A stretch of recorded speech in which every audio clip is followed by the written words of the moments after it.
이 사진에 나온 분은 존 오트만이라는 분입니다. 그죠? 존슨 오트만 주니어. 찬송가 작사자이죠. 이 작사한 노래가 바로 이 아래에 있는 겁니다. 이 아래에 있는 것은 우리말 찬송에는 Count Your Blessings, 내 받은 복을 세어보아라예요. 받은 복을 세어보아라. 제가 지난주에 두 번째 시간에 이걸 잠깐 얘기하다가 시간을 길게 못했는데, 성경에서 저는 이 찬송을 처음 보고 몇 년 전에 그런 생각했어요. 이거 굉장히 비성경적인 찬송 가사다. 왜냐하면 저희들이 그동안 불렀던 받은 복을 세어보아라, 받은 복을 크게 세어라, 주의 크신 복을 내가 알리라, 이거 주로 추수감사절에 많이 부르면서 이게 우리가 그 상당히 세상에서 주님이 우리에게 누리게 하셔서 주시는 소위 애굽의 좋은 것들을 많이 세어보는 찬송으로 사용했었어요. 근데 이제 제가 이거 영어로 된 거 Count Your Blessing을 이렇게 보면서 우리말도 그렇고 아주 비성경적이다. 왜냐하면 성경에는 복을 세어보라는 규절이 없어요. 그리고 셀 수도 없고, 짐승의 수를 세어보라는 얘기는 있어요. 666. 짐승의 수는 늘 셀 수 있어요. 보여요. 짐승은 무한대가 아니에요. 하나님이 정해놔 버렸어요. 그건 언제나 6이고 6이에요. 절대 777에 이를 수도 없고, 새로운 창조인 888에도 절대 갈 수 없어요. 사탄이 아무리 뛰어나도 걔는 666이고 그리스도는 777이고 그리스도와 우리는 연합해서 888이에요. 한 단계도 아니에요. 두 단계 이상이에요. 우리는 늘 믿음으로 취하면 그렇게 되는 거고, 안 취하면 안 되는 거고. 그런데 도대체 이 찬송가 그 저자는 왜 성경 인식이 이렇게 없었을까 하는 게 저의 이제 출발점에서 처음 시작한 게, 이 찬송가 원문을 내가 한번 봐야 되겠다 해서 그래서 봤는데 경악을 금치 못했습니다. 한번 보시죠. 후렴 가사를 보면은 예를 들어 처음 1절 시작 When upon life's billows you are tempest tossed. 인생에 있어서 폭풍우가 오고 당신이 이리저리 흔들리게 될 때 you are discouraged. 당신이 지치게 되고 thinking all is lost. 모든 것을 잃어버렸다고 생각할 때 count your many blessings. 많은 복을 세어보아라. Name them one by one. 하나하나 세어보아라. It will surprise you what the Lord has done. 하나님이 당신에게 하신 일에 대해 당신 놀랄 거예요. 그리고 이제 후렴이 Count your blessings. 너의 복을 세어보아라. Name them one by one. Count your blessings. 너의 복을 세어보아라. See what God has done. 하나님이 하신 일을 세어보아라. Count your blessings. Name them one by one. 하나씩 열거해 보아라. It will surprise you what the Lord has done. 하나님이 너한테 일으키신 일을 통해서 넌 참 놀랄 것이다. 그러니까 2절도 마찬가지야. 우리가 실망되고 힘들 때 You are burdened with. burden 짐이잖아요. burdened 수동태니까 ever burdened with. 계속해서 무거운 짐진 채로 있다. A load of care. 걱정 근심 짐을 지고 무거워 눌려 있을 때 Does the cross seem heavy? 십자가가 무거워 보일 때 You are called to bear. 당신에게 지라고 하는 십자가가 무거워 보일 때 Count your many blessings. 많은 복을 세어보라. And every doubt will fly. 너의 의심이 내 마음에 사라지리라. 복을 세어보면 And you will keep singing as the days go by. 하루가 지나갈 때마다 당신은 계속 찬양하고 있을 것이다 하는 거예요. 근데 이게 사실 어떤 복을 세어보는가에 대해서는 이 존슨 오트만이 계속 숨겨놓은 다 3절에 딱 얘기를 해요. 실제로는. 근데 우리말 번역을 할 땐 3절만 빼놓고 번역을 안 했어요. 3절만 번역을 안 하고 찬송가를, 이게 4절인데 1절 리프레인이 후렴 아닙니까? 그러니까는 이게 원래는 가사가 또 있어요. 이 밑으로. 그런데 4절에서 3절만 번역을 해놓고 세 번째 줄, 자 리프레인이 Count your blessings니까 중간에 하나, 둘, 셋, 네 개가 있어요. When upon life's below, are we ever burdened with the load of care? 거기서 리프레인 후렴하고 Count your blessings, name them one by one. 받은 복을 세어 보아라. 그거 찬 후렴 부른 다음에 주의 크신 복을 내가 알리라. 받은 복을 세어 보아라. 주의 크신 복을 내가 알리라. 이렇게 한 다음 그 다음 3절이 또 나온다 이 말이에요. 이 3절이 사실 진짜 중요한 핵심 절인데 이게 빠져 있어요. 이게 뭘 세어보라고 하면 When you look others, 네가 다른 사람들을 볼 때 with their lands and gold, 땅 가진 사람들, 금 가진 사람들을 볼 때 think that Christ has promised you. 그리스도가 너에게 약속한 것을 생각해 보아라. And his wealth untold. 그분이 말씀하신 부, untold는 알려지지 않은 세상 사람이 모르는 부를 보아라 이 말이에요. 세상 사람이 모르는 부를 생각해 보아라. Count your many blessings. 많은 복을 세어보아라. Wealth can never buy. 세상 부가 절대 살 수 없는 복을 세어보아라. Your reward in heaven. 하늘에서 너의 보상을 세어보고 nor your home on high. 너의 집이 저 하늘 위에 있는 것.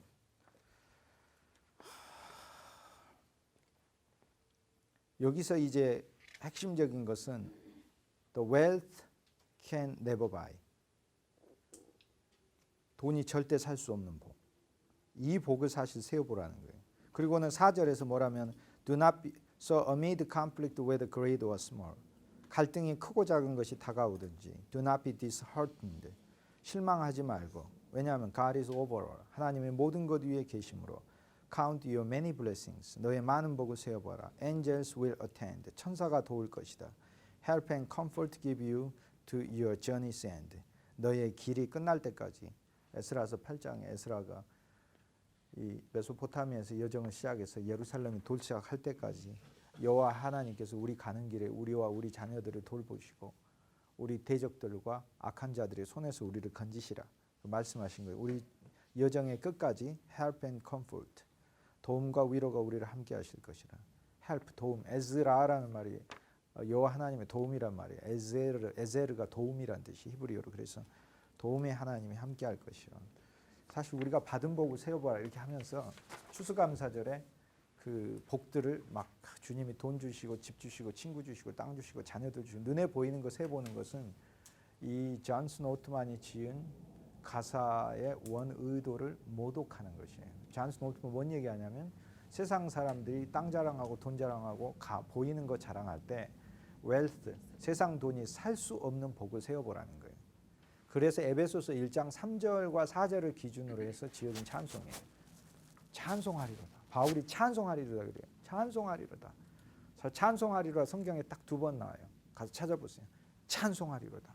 바울의 찬송이 있고 그 다음에 베드로의 찬송하리로가 있어요. 찬송하리로다. 근데 에베소서 1장 3절에서 찬송하리로다. 바울이 시작이 얼마나 감동적이었으면 그렇게 시작했습니까? 장세전에 하나님 아버지께서 그리스도 예수 안에서 우리를 선택하셨다. 여러분과 저를 그리스도 예수 안에서 선택한 거지 그리스도 예수 바깥에서 선택하지 않았으니까 우리가 그리스도 예수 안에서 우리가 다 발견될 때 행복해요. 모든 것이. 그러니까 돈을 그리스도 예수 바깥에서 발견하려고 하면 불행해요. 그리스도 예수를 돈으로 발견해야 행복한 거예요. 그게. 왜냐하면 우리가 그렇게 선택받았으니까. 그리스도 예수 안에서 하나님 아버지께서 창세전에 우리를 선택하사 하늘의 신령한 복으로 우리를 주시도록 선택하셨다. 그 소위 신령한 복은 영의 복이요. 그리스도의 영 안에 들어있는 영이신 그리스도께서 삼위일체 하나님으로 우리에게 오셔서 담고 오신 그분이 이루신 모든 성취들, 모든 위협들 이것들을 세어보아라. 세상에 돈 자랑하고 땅 자랑하고 지위 자랑하고 신분 자랑할 때 너는 그 복을 세어보아라. 이 얘기한 거예요. 근데 오늘날 우리는 이거를 추수감사절에 부르면서 외적인 거 많이 준 거 보는 찬송으로 바꿔서 부르고 있다 이겁니다. 이것을 종교라고 부르는 거예요.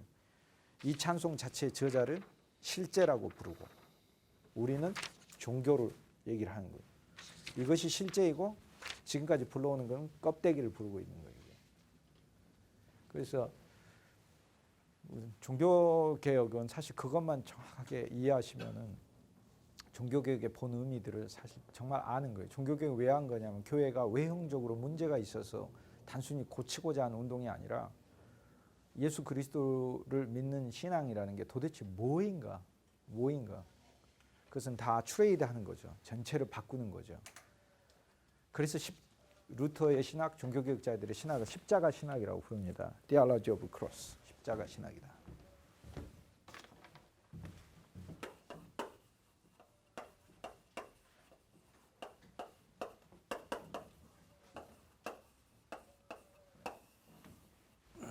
십자가는 말하지 않는 사람이 없는 것 같아요. 어떤 사람은 십자가를 목에도 걸고 다니기도 하고 귀고리로도 하고 다니기도 하고 그러니까 십자가 반지까지 돼 있습니다. 중세처럼 십자가를 많이 말하는 경우가 없습니다. 여러분 로만 카톨릭 교회 가보십시오. 십자가에 예수님이 고난받으신 14처를 전부 다 그림 조각으로 만들어 놓고 하나하나씩 가면서 얘기합니다. 중세야말로 진짜 십자가 신학이에요. 근데 십자가 신학이 아닙니다. 종교개혁의 십자가 신학과 중세의 십자가 신학은 차이가 있습니다. 그걸 아셔야 돼요. 중세의 십자가 신학은 예수님이 고난받은 거를 아파하는 신학이에요. 그러니까 쉽게 해서 예수님 얼마나 고난받느라 힘드셨습니까? 아프셨죠? 못 박히시느라 힘드셨죠? 채찍맞느라 힘드셨죠? 아이고 그런데 그 아픔을 잘도 이겨내시고 결국엔 그 길을 걸어가셨군요. 그리고 마침내 죽으셨군요. 너무나 수고하셨습니다. 이게 중세에서 예수 그리스도에 대한 죽음이에요. 그냥 내 죄 때문에 심판받으셨군요. 이렇게 되는 거예요. 그래서 그리스도의 십자가를 정말로 최소한으로 인식해요. 그런데 종교개혁은 그게 아니에요.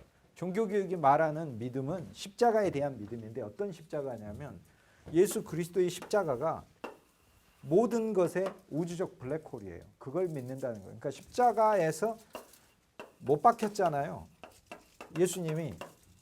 예수님이 못 박힌 게 아니라 바울의 언어를 어거스틴이 이야기하고 어거스틴이 한 말을 루터가 다시 말하는 거예요. 바울이 뭐라고 했어요? 로마서 6장에. 그리스도 예수가 못 박힌 게 아니고 그리스도 예수와 함께 나의 옛사람이 못 박힌 거예요. 그리스도 예수는 못 박힐 필요가 없는 사람이 하나님의 아들이 왜 못 박힙니까? 죄도 없는데. 그런데 우리의 옛사람이 끝나야 하니까 우리가 스스로 못하는 사람이니까 십자가를 어떻게 자기가 자기를 못 박으면 자기가 안 죽는 사람이니까 우리는 죽기를 싫어하기는커녕 우리의 옛사람으로 충만해서 옛사람을 확장하고 싶은 사람이기 때문에 이 옛사람은 십자가에서 끝내려고 주님이 할 수 없이 음부로 내려오셨다 이겁니다.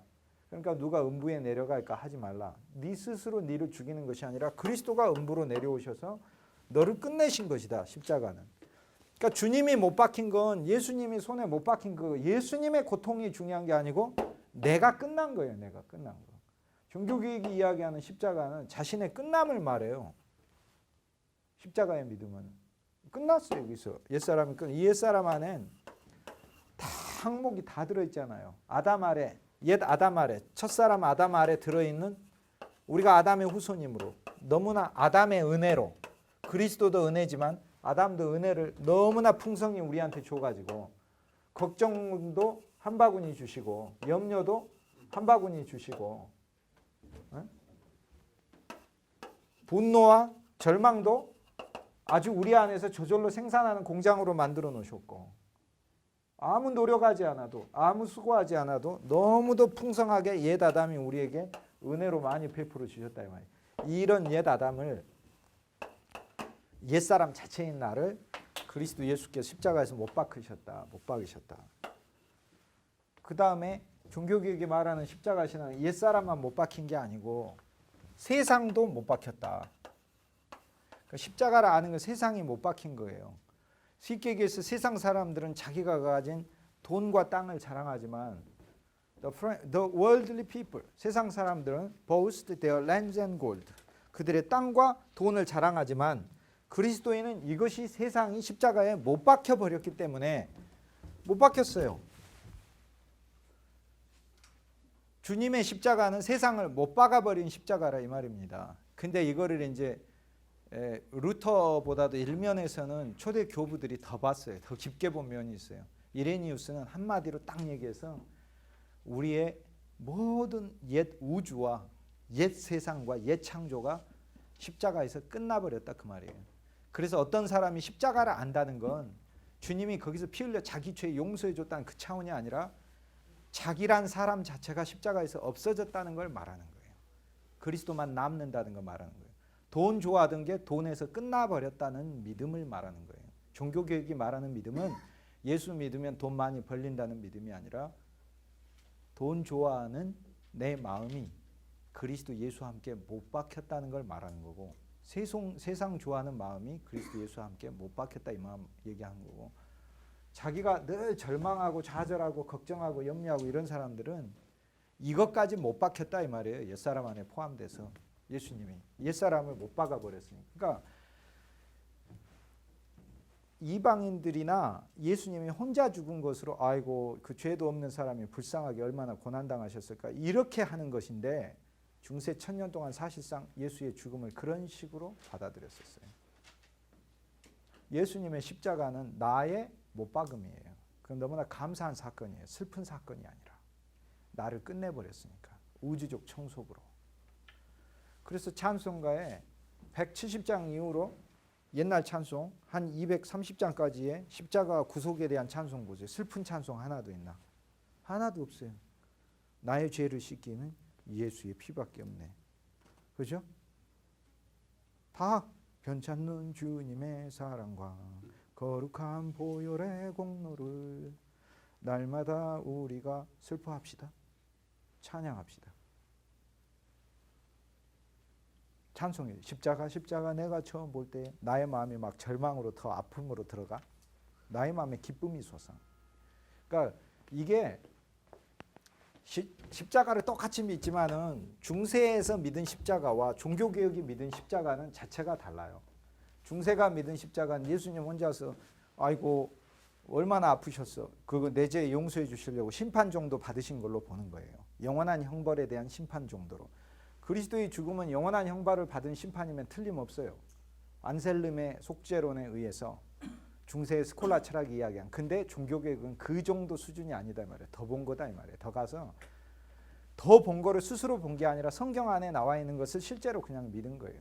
뭐가 끝났어요? 저기서 내가 끝났어요. 내가. 그러니까 루터가 십자가 신학을 알기 전에는 무서운 거예요. 황제도 무섭고 세상 사람도 무섭고 영주도 무섭고 천둥 번개만 쳐도 무서운 거예요. 그런데 십자가를 진정으로 하면 십자가에서 내가 죽었다는 것을 안 거예요. 산 건 누가 산 거예요? 갈라디아서 2장 20절. 이제 내가 산 것 아니야. 그리스도 예수가 산 걸 알았으니까 무서운 게 없어졌어요. 그냥. 왜? 이 십자가가 실제 적용되고 체험되니까. 그거 황제 앞에 서서도 마음대로 얘기하는 거예요. 하나님의 말씀이 내가 틀렸다고 직접적으로 나에게 그분의 말씀이 말씀하지 않는 한 나는 철회할 수도 없고 철회하지도 않겠고 철회할 필요도 없습니다. 이렇게 얘기해요. 이런 거는 그게 개인적 용기가 아니에요. 천둥번개에 무서워서 떨던 사람이 어떻게 6, 7년 만에 순식간에 그런 사람으로 변합니까? 이거는 스스로의 노력에 의한 변화가 아니다. 종교개혁 신학이 말하는 것은 그래서 십자가의 신학이다 이렇게 얘기하는 것은 그리스도인의 삶 자체에 세상에서 부르는 영광이라고 하는 것에 위치가 없다. 그 말을 얘기를 하는 거예요. 이것이 종교개혁이 말하는 믿음이에요. 종교개혁이 말하는 오직 믿음은 십자가에 대한 믿음이고 이 십자가는 모든 것의 우주적 종결에 대한 믿음이에요. 그냥 예수 믿으라는 믿음이 아니다 그 말이에요. 종교개혁의 믿음은 절대 그런 믿음이 아니에요. 그러니까 우리가 똑같이 믿음을 말해도 오늘날 사실상 한국교회는 어떤 믿음을 이야기하면 중세교회의 믿음을 말하고 있어요. 루터가 이야기하는 믿음은 십자가에 관한 믿음인데 이 십자가가 예수님이 날 위해 죽으신 것이 아니라 내가 그리스도와 연합하여 죽은 거예요. 연합하여. 합하여. 옛사람 죽고 세상도 죽고 율법에 대하여서도 내가 죽었어요. 죄에 대하여도 죽었어요. 죄의 권세도 부수. 그래서 예수의 십자가는 우주적인 종결.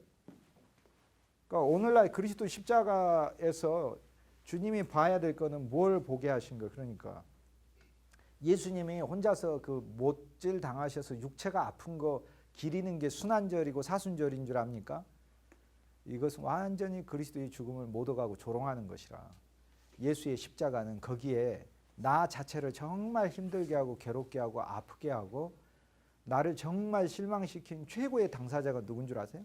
나 자신이에요. 나 자신. 그 나 자신의 종결이다 그 말이에요.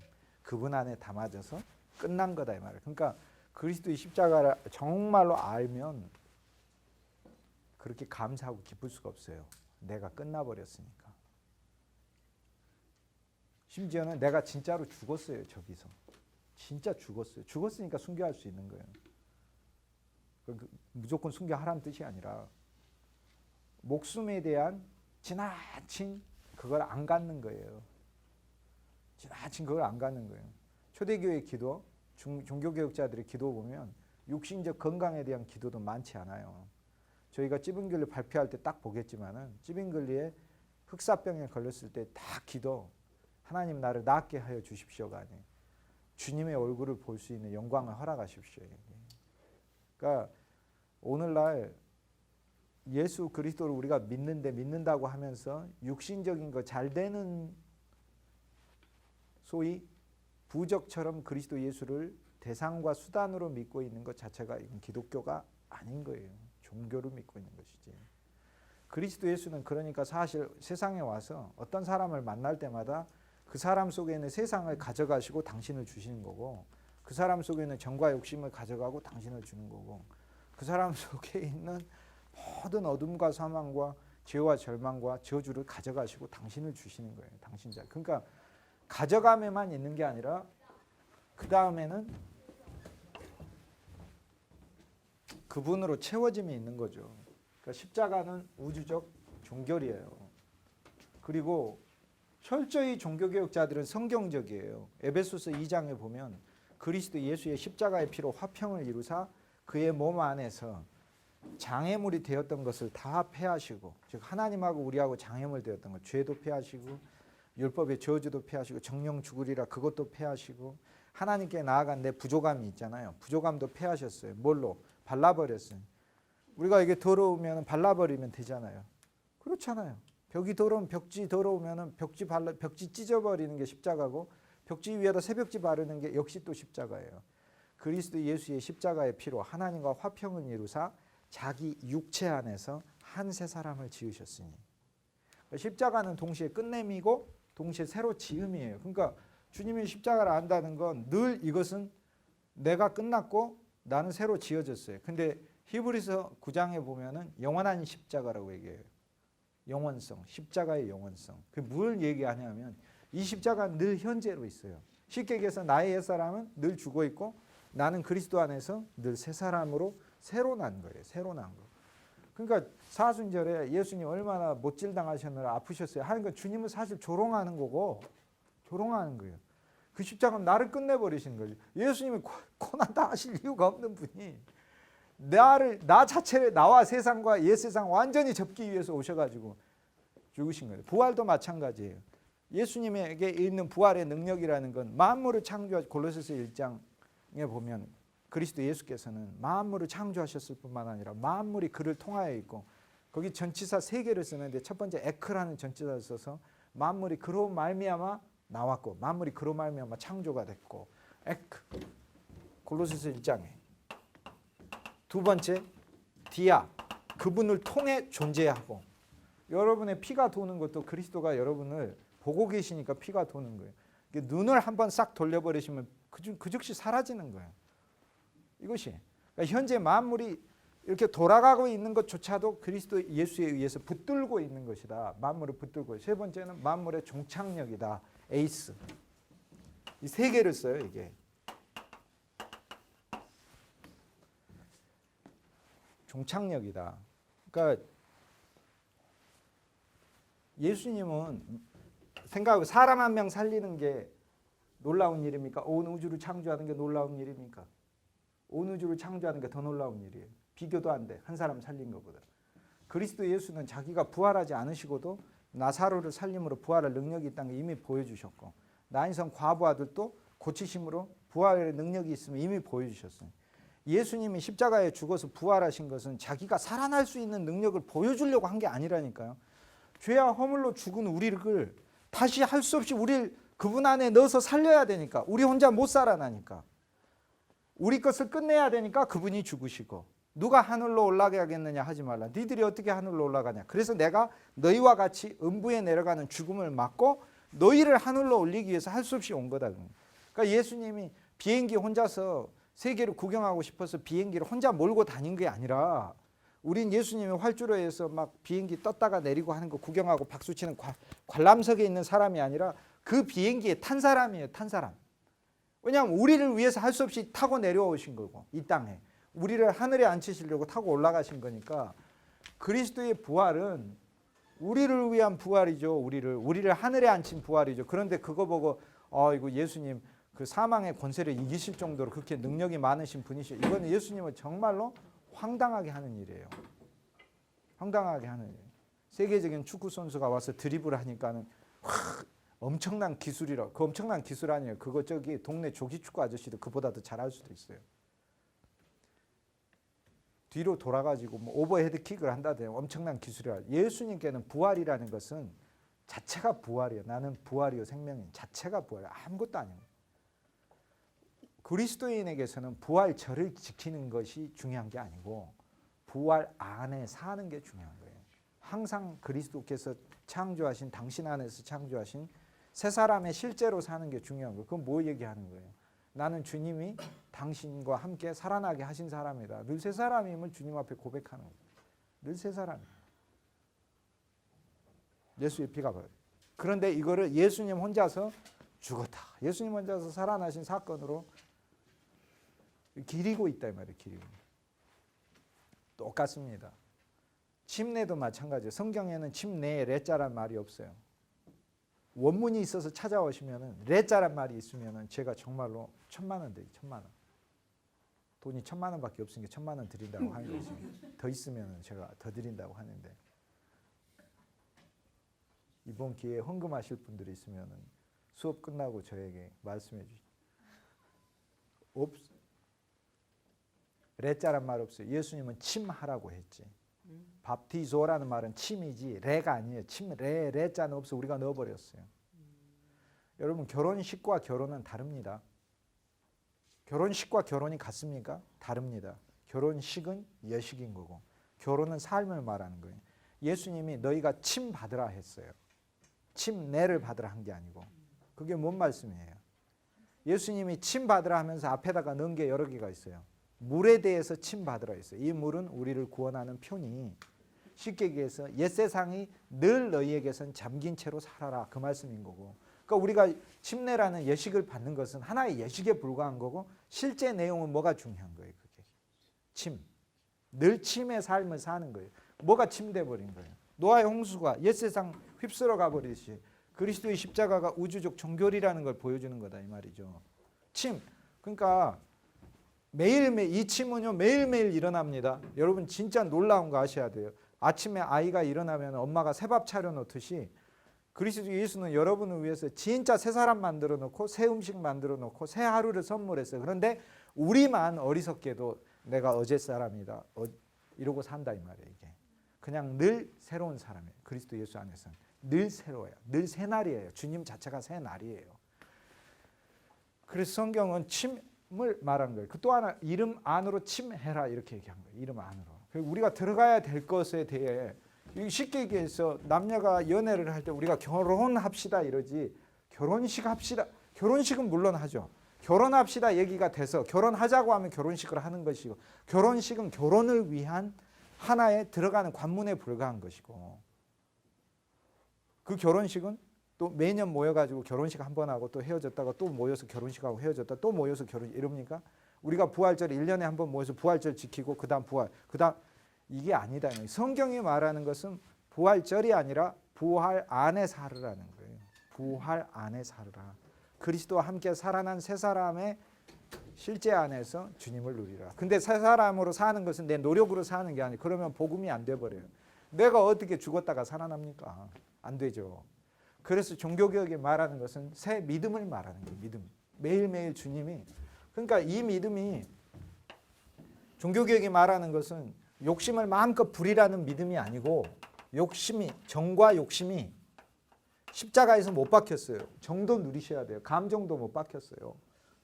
지나치게 울고 지나치게 분노하고 이런 것도 사실 진짜 못 박혔어요. 그것도 봐야 돼요. 감사하고 행복한 거예요. 그런데 우리가 믿는 예수는 죽은 예수가 아니라 웨스트민스터 교리문답 카테키즘이라고 부르죠. 웨스트민스터 교리문답의 25조부터 30조까지 이렇게 보면 그리스도 예수의 삼중직이 나와요. 예수님이 뭐 새 일만 하셨겠어요. 그런데 이 소요리 문답은 어린애들 주로 가르치는 거고 대요리 문답은 조금 더 큰 장년들을 위해서 가르치는 건데 소요리 문답에 나와요. 뭐라고 나오는지 아시면 그리스도 예수는 왕이십니다. 그리스도 예수는 대제사장입니다. 그리스도 예수는 예언자이십니다. 이러고 나와요. 근데 우리가 흔히 생각할 땐 그리스도 예수가 옛날에 왕으로서 오시고 옛날에 대제사장으로 십자가에서 죽으시고 옛날에 선지자로서 율법도 주시고 신약 성경에 나오는 말씀도 주신 과거로 생각하는데 대요리 문답은 그렇게 돼 있지가 않아요.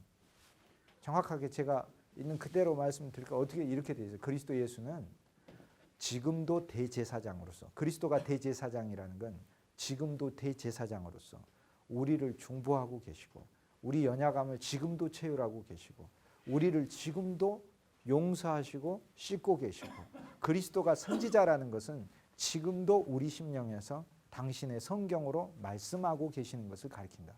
그러니까 우리가 믿는 예수는 제가 예를 들어서 믿음이 이 책상이 나로 하여금 세상에서 죽게 했다 이렇게 믿으면은 이 책상은 죽어 있는 존재니까 이건 기만인 거죠. 자기 기만이 되는 거죠. 그러나 우리가 믿는 예수는 죽은 책상이 아니라 살아있는 예수를 믿는 거기 때문에 그 믿음을 통해 하나님이 역사하신다 그 말인데 그 믿음이 내가 진짜 세상에 나한테 살아있다 믿으면요 진짜 세상 살아있는 거 보여주셔요 주님이. 세상 살아있는 사람이 교회 들어올 때 여러분 행복하던가요? 진짜로? 정과 욕심이 살아있다고 믿으면 정말 그 믿음대로 되게 해주세요. 그래서 그 정과 욕심이 살아서 분노도 살고 원망도 살고 절망도 살고 지나치게 감정에 매여가지고 사는 것들 그대로 산 채로 살게 하셔요. 근데 그게 행복하던가요? 아니지. 왜 주님은 우리가 원하고 바라는 대로 들어주시니까. 그런데 그것이 우리의 모든 것을 못 박았다는 그 믿음은 살아계신 그리스도가 그 믿음을 통해 우리에게 이뤄내니까 진짜 세상에 못 박혔다는 믿음으로 내가 살면 이상하게 내 속에 남이 부럽지가 않아요. 이런 존 오트만의 찬송이 저절로 나온다 그 말입니다. 돈과 명예를 가진 사람이 부럽지도 않고 돈과 명예를 추구하지도 않는 것이. 그러니까 종교개혁의 믿음은 단순히 예수 잘 믿자 그 믿음도 아니고 예수님이 십자가에서 우리 죄 흘려서 죄 용서해 주셨다 이런 차원의 믿음이 아니에요. 그리스도 예수를 모든 것의 전부로 누리는 믿음이에요. 모든 것의 전부니까 그분이 모든 것이에요. 나의 모든. 그분이 내 돈 다 자체예요. 실제로 그렇게 믿는 것이다 이 말이에요. 그러니까 우리가 생각하는 그 십자가 신학이라는 게 예수님 십자가들 막 벽에다가 14개씩 걸어놓고 그 밑에다 걸어가면서 아이고 여기서는 쓰러지셨네. 아이고 여기서는 구레네 사람이 졌구나. 예수님이 한 일로 이렇게 기리는 것 자체가 그리스도를 모독하는 것이다 그 말이에요. 그게 아니라 그 사람 자체가 바로 나예요. 나. 그리스도 예수와 연합하여 내가 죽은 거예요. 내가. 오늘날도 그래요. 예수 그리스도의 부활을 주님이 혼자 부활하신 사건으로 예수님 혼자 능력 보여준 사건으로 드라마 주인공 삼아가지고 기리는 것이 아니다 이 말이에요. 주님은 우리를 살리신 사건이기 때문에 그리스도의 부활 안에서 야, 이 부활은 주님이 우리를 새 사람으로 살리 이것은 매일매일 드려져야 되는 것이지 그리스도인은 부활을 매 순간 매일 지켜야 하는 것이지 부활절을 1년에 한 번 지키는 것이 얼마나 초보적인가 하는 것을 보아야 합니다. 진실로. TV 프로인데요. 미국에서 지금은 뭐 하는지 모르겠는데 Who wants to be a millionaire? 누가 백만장자가 되고 싶은가라는 퀴즈 프로그램이 있어요. 거기에 한 한국인 청년이 미국에서 태어났는데 그 퀴즈 프로에 나와서 그 퀴즈는 문제를 15개를 연속으로 맞추면 100만 불을 줍니다. 8억을 줘요. 15개를 연속으로 맞추면. 그러니까 처음 시작할 때 1불부터 시작해요. 그 다음에 뭐 100불, 그 다음에 1000불, 뭐 그 다음에 뭐 10,000불, 그 다음에 10만 불, 그 다음에 뭐 20만 불 이래가지고 100만 불까지 15문제를 연속으로 맞추면 줍니다. 근데 제가 그 프로를 미국에 있을 때 자주 봤었어요. 퀴즈 프로그램. 어렸을 때 우리 그 차인태 아나운서께서 장학 퀴즈 막 하고 하던 걸 소년 시절에 이렇게 많이 봤었으니까 재밌잖아요. 봤는데 한 한국인 학생이 나왔는데 결론적으로 이야기하면 이 학생이 13문제까지인가 맞추고 그 10몇만 불인가를 이렇게 받아갔어요. 14문제 맞추면 이제 50만 불 받는 건데 그 중간 단계까지 왔지만 틀리면은 뒤로 갔기 때문에 상금이. 그러니까 20몇만 불까지 이렇게 했는데 멈출 거냐 전진할 거냐 이렇게 하는 거예요. 전진이면은 뒤배로 50만 불이 되고 틀리면 절반으로 깎이는 거예요. 그걸 도전을 했어. 근데 그 13번째 문제가 뭐였는지 아십니까? 다음 중 청교도가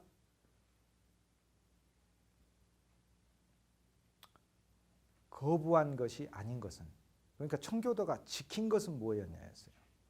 청교도가 지킨 것은 첫 번째가 결혼식 반지의 교환, 두 번째가 부활절, 세 번째가 성탄절.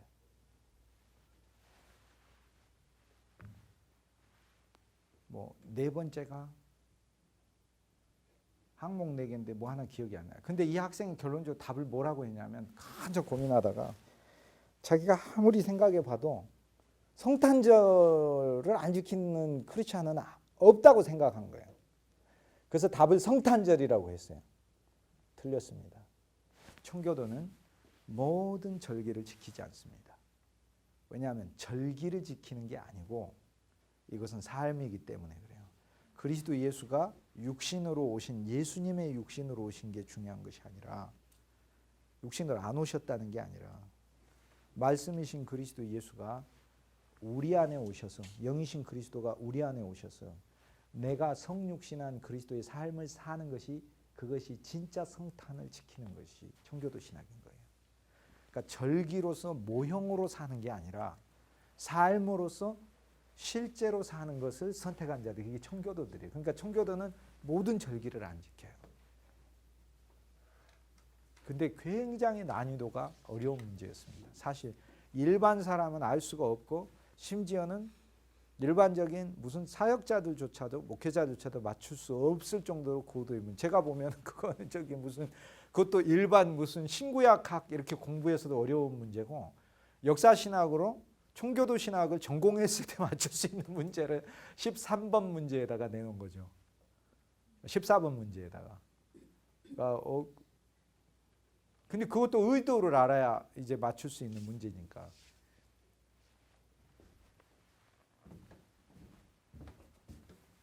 그러니까 교인들을 침내주는 거에 관심 기울이지 말고 교인들이 침해서 사는 것에 실제가 되게 하라. 예수님이 부활한 능력 그거 가르쳐 주는 거에 그거 하지 말고 그리스도 안에 그리스도의 부활이 우리를 다시 살리신 사건이라는 것을 알게 해서 늘 새 사람의 실제로서 주님 앞에 고백하고 감사하고 살게 해라. 매주. 그래서 주일이 부활의 날인 거예요. 매 8일마다. 매 8일. 그래서 종교개혁에 말하는 믿음, 오직 믿음, 루터가 이렇게 얘기할 때 이 오직 믿음은 한마디로 여러분이 머릿속에 생각하고 있는 그 믿음하고 거의 일치하지 않아요. 이 믿음 아까 제가 좀 전에 십자가만 가르쳐도 벌써 다르잖아요. 그가 뭘 믿는지. 우리가 십자가 보면서 믿는 믿음과 루터가 십자가 보면서 종교개혁자들이 십자가 보면서 믿는 믿음이 다르다니까 이게. 그러니까 이 믿음을 얘기를 하는 거예요. 이 믿음.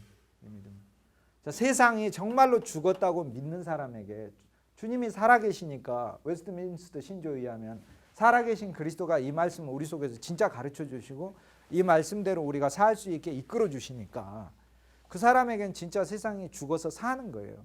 그러니까 세상 것을 탐하지도 않고 세상에 있는 것에 대해 부러워하지도 않고 하나님의 교회 안에서 주님이 주신 구원의 기쁨 아래서 하나님 말씀을 배워가고 알아가고 깨달아가는 것만으로도 감사와 기뻐하면서 사는 거예요. 그리고 그것이 참보물이라고 생각하고 사는 거예요. 그게. 그러니까 오늘날 우리가 많은 경우에 설교자들이 오직 믿음 이렇게 이야기하면서 그 믿음이 그냥 예수 그리스도만 믿는 믿음이다 이렇게 얘기를 하는 것은 이것은 기독교 2000년에는 있는 믿음인 건 맞지만 종교개혁자들의 믿음은 아니에요. 말만 단어만 같은 단어 사용하지 전혀 내용이 달라요. 이거는 마치 뭐하고 똑같냐면 휴대폰 가게 가면은 도난 방지를 위해서 모형으로 껍데기만 놔둔 게 있어요. 속에는 없고 훔쳐가 봐야 아무 소용없어요. 휴대폰처럼 보이죠. 그거하고 똑같아요. 내용은 없는 거예요. 내용은 없어요. 오늘날 우리가 믿음 이렇게 얘기를 할 때 그걸 말하는 게 아니라 종교개혁자들의 믿음은 자체가 달라요. 그리스도의 십자가에 대한 인식 자체가 다르고 부활에 대한 인식 자체. 그래서 기독교 강요는 예수님이 뭘 했느냐를 하나하나씩 기술한 항목.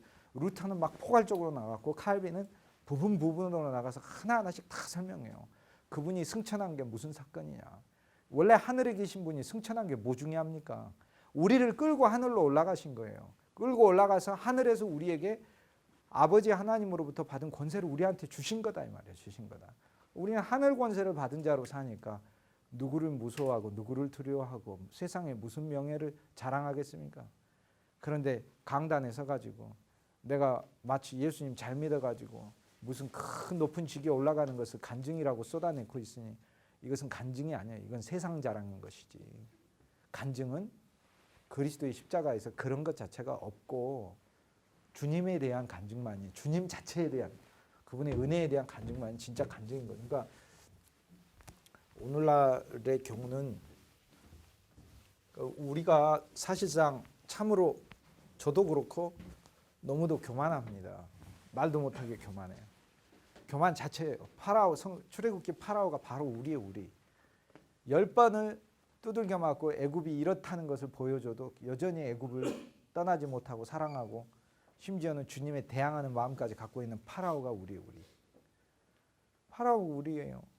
사도행전 2장 베드로가 이야기하는 하나님의 아들 예수를 너희를 위하여 구주가 되게 보냈는데 거꾸로 못 박아버렸다. 그러니까 그 정도로 악한 자가 바로 우리죠. 우리.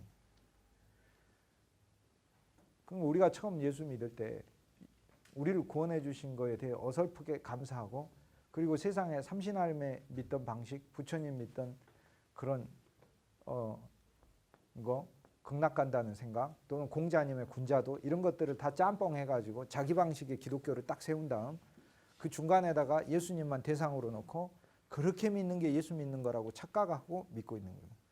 예수 믿는 것은 그렇게 믿는 게 아니고 그리스도가 믿어야 하는 방식까지도 주님은 사실 성경에다가 다 해놓으셨어요. 다 해놓으셨어요. 그렇게 믿는 것이죠. 주님이 원하는 방식대로 주님을 믿는 것이지 내가 생각하는 종교의 방식대로 그리스도를 믿는 게 아니다는 것이죠. 그러니까 우리가 믿음을 말하지만 믿음처럼 이렇게 모두에게 공허한 단어가 없습니다. 그런데 믿음의 진짜 내용은 사실 십자가밖에 없어요. 그래서 루터의 신학은 십자가 신학이다 이렇게 얘기를 하는 거예요. 회개도 그래요. 루터가 95개조 반박문의 회개를 정의를 할 때 루터가 회개를 뭐라고 하냐면 일생 동안 하나님 앞에 돌이키는 게 회개라는 거예요. 그런데 중세 카톨릭은 뭐 하는 거예요? 내가 몇 가지 외적인 죄 짓고 고해성사하는 거예요.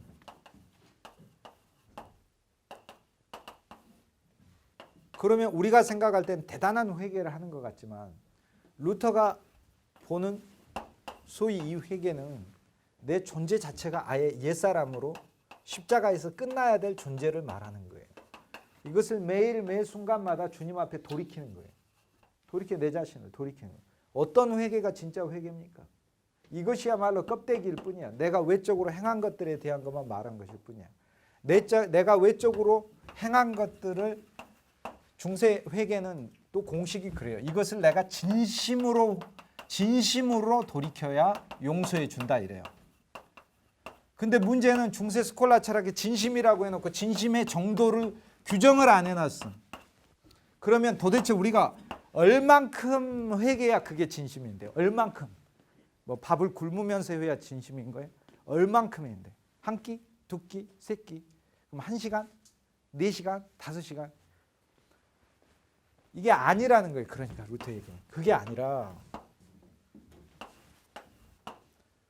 그리스도 예수께서